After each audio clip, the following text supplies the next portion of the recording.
Bom dia, graça e paz. Nesta manhã, eu quero deixar aqui uma reflexão para todas as mulheres, né, que estão me ouvindo. Serve para os homens também, mas principalmente para as mulheres, porque eu quero deixar para vocês uma palavra que se encontra no livro de Esther, no capítulo 4, no versículo 16, que diz assim: vai, ajunta todos os judeus que se acharem em Suzã, e jejuai por mim, e não comais nem bebais por 3 dias, nem de noite, nem de dia. E eu e as minhas servas também assim jejuaremos. E assim irei ter com o rei, ainda que não seja segundo a lei, se perecer, pereci. Aleluias. A palavra do Senhor aqui no livro de Esther vai nos trazer um relato de como tem que ser, a atitude de uma mulher que é de Deus, de uma mulher temente a Deus. Esther, quando recebeu a notícia de que o povo dela, a linhagem dos judeus, o povo dela estava correndo risco de vida, tinha sido feito um decreto para matarem o povo dela, o que ela fez? Ela disse assim: bom, primeiro eu vou jejuar, primeiro eu vou orar, primeiro eu vou convocar um jejum coletivo com o meu povo e nós vamos buscar aquele que pode nos ajudar. Ou seja, a mulher de Deus, assim como Esther, ela tem que ter a convicção de que seja qual for a situação, ela não pode tomar decisão por si só. Ela não pode tomar decisão movida no seu coração, porque a Bíblia diz que o coração é enganoso e, além do mais, corrupto. Portanto, Esther, ela disse assim: convoca todo o povo, o judeu aqui da província, e jejuem por mim, e eu vou chamar as minhas servas e nós vamos jejuar 3 dias. E depois eu vou à presença do rei, porque naquela época tinha um decreto de que era proibido se chegar à presença do rei sem ser convidado. Tinha um tempo certo, mas era um caso de urgência. O rei era o único ali que poderia, abaixo de Deus, mudar o decreto de que o povo judeu não ia ser extinguido daquela província. Então assim ela fez. Ela jejuou, não comeu nem bebeu durante 3 dias. E os judeus se vestiram de pano de saco, cinza, choro, lamento, orações, e também jejuaram por 3 dias. Passados-se então os 3 dias, ela correu lá, pegou uma coxona de frango e devorou. Não. Muito pelo contrário. Ela foi à presença do rei, ainda em jejum, ainda em propósito. E ela foi. E a Bíblia diz que o rei aceitou a visita dela. E por que será que o rei aceitou a visita dela, mesmo sendo contra a lei? Porque ela era uma mulher discreta. Porque ela era uma mulher obediente. Porque ela era uma mulher, em primeiro lugar, temente a Deus. E ela colocou a sua vida nas mãos de Deus. Senhor, se eu perecer, eu pereci, mas eu vou lutar por essa causa, meu Pai.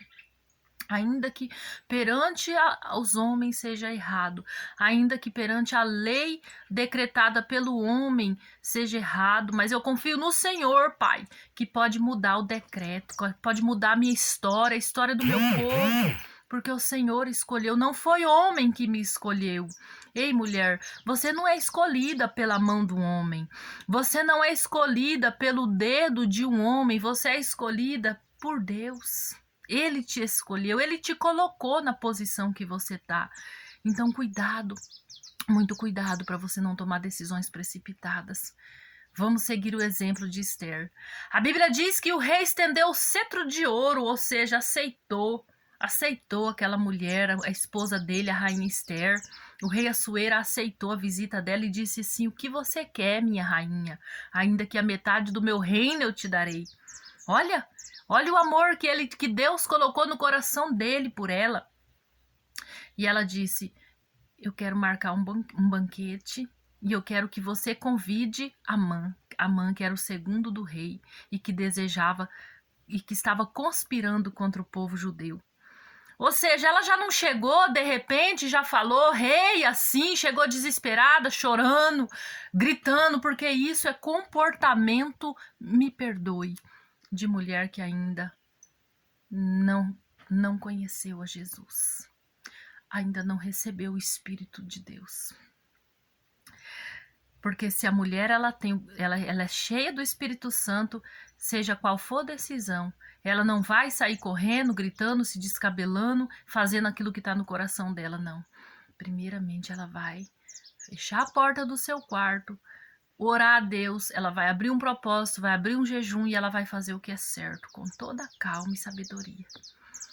E aí ela chamou, e aí ela convidou o rei para fazerem um banquete e convidarem Amã. Neste banquete, sim, sentada frente a frente com o inimigo dos judeus, ela declarou ao rei Assuero, seu esposo, que ele era inimigo do povo dela e que ele desejava exterminar o povo dela. Em contrapartida com Esther, aqui ainda no livro de Esther, no mesmo capítulo 16, mas no versículo no capítulo 5, no versículo 14, diz assim: então lhe disseram, Zeres, sua mulher e todos os seus amigos, faça-se uma forca de 50 côvados de altura, e amanhã dize ao rei que nela seja enforcado Mardoqueu. E então entra alegre com o rei ao banquete. E esse conselho bem pareceu a Amã, que mandou fazer a forca. Olha a diferença da mulher de Deus para a mulher do mundo. A mulher de Deus buscou a Deus, jejuou, orou, agiu com sabedoria, foi a pessoa certa, agiu segundo a presença de Deus, foi mansa, calma, humilde, teve propósito, não agiu segundo o seu coração. Olha a mulher mundana. Mandou o esposo dela fazer uma forca para matar o pai de Esther, para matar Mardoqueu, para matar o povo judeu. Agiu emocionada, cheia de orgulho, cheia do ego, cheia de eu. E o final dessa história, você deve estar me perguntando, se você ainda não conhece essa história, você tem que ler o livro de Esther, do capítulo 1 até o capítulo, vamos ver aqui onde termina o livro de Esther, até o capítulo 10, você tem que ler. Essa história é surpreendente, é real, e a palavra do Senhor, ela é real, ela é viva e eficaz, e ela pode ainda até nos dias de hoje fazer na tua vida o mesmo que fez na vida de Esther, na vida de Mardoqueu. A Bíblia vai nos dizer que Amã morreu enforcado na mesma forca que fez para matar Mardoqueu, e ainda os filhos de Amã. Olha só. Olha a atitude de uma mulher que não serve a Deus. Perdeu toda a família dela, porque era orgulhosa, arrogante, egoísta, gananciosa, trapaceira. Se você diz que professa fé, até segue uma igreja, uma denominação, não importa, mas você tem agido pela emoção do teu coração, tem tomado decisões segundo o teu achismo, segundo o teu orgulho, segundo o teu eu, volte-se hoje e se arrependa. Volte-se agora e se arrependa. Seja uma mulher de propósito como foi Esther, você vai ver a diferença na tua vida, no teu coração, na tua família, na tua casa, no teu esposo, nos teus filhos, nessa obra aí que você está fazendo, no teu ministério. Jode basuri canta labassore. Ei, eu te escolhi para você ser uma mulher de propósito. Eu não te escolhi para você agir segundo o teu coração, não. Te escolhi para você ser uma mulher de propósito. Vai pro jejum, vai para... Quanto tempo faz que você não faz uma consagração aí de 3 horas que seja? Quanto tempo faz que você não me busca nas madrugadas? Quer tomar suas próprias decisões, depois fica aí se lamentando, chorando e querendo achar um culpado? Volta ao teu primeiro amor. Volta, seja uma mulher de propósito, leia o livro de Esther, faz um propósito aí, lê nesse livro de jejum, oração, e que Jesus te dê graça, e que Jesus te abençoe, e que Jesus te guie, que seja Ele o condutor da tua vida, amém? Que Deus seja louvado na sua vida, em nome de Jesus. Senhor, honra essa pessoa, Pai, a partir do momento que ela se dedicar a ser uma mulher de propósito, um homem de propósito, um jovem de propósito. Honra essa criança, honra essa pessoa como o Senhor honrou Esther e como o Senhor honrou também Mardoqueu. E todo o povo judeu. A Bíblia diz que eles tiveram anos e tempos de festa e alegria, porque o Senhor venceu os seus inimigos e eles foram livres. Mardoqueu foi ungido rei, segundo no lugar de Assuero. Aleluia! Glória a Deus.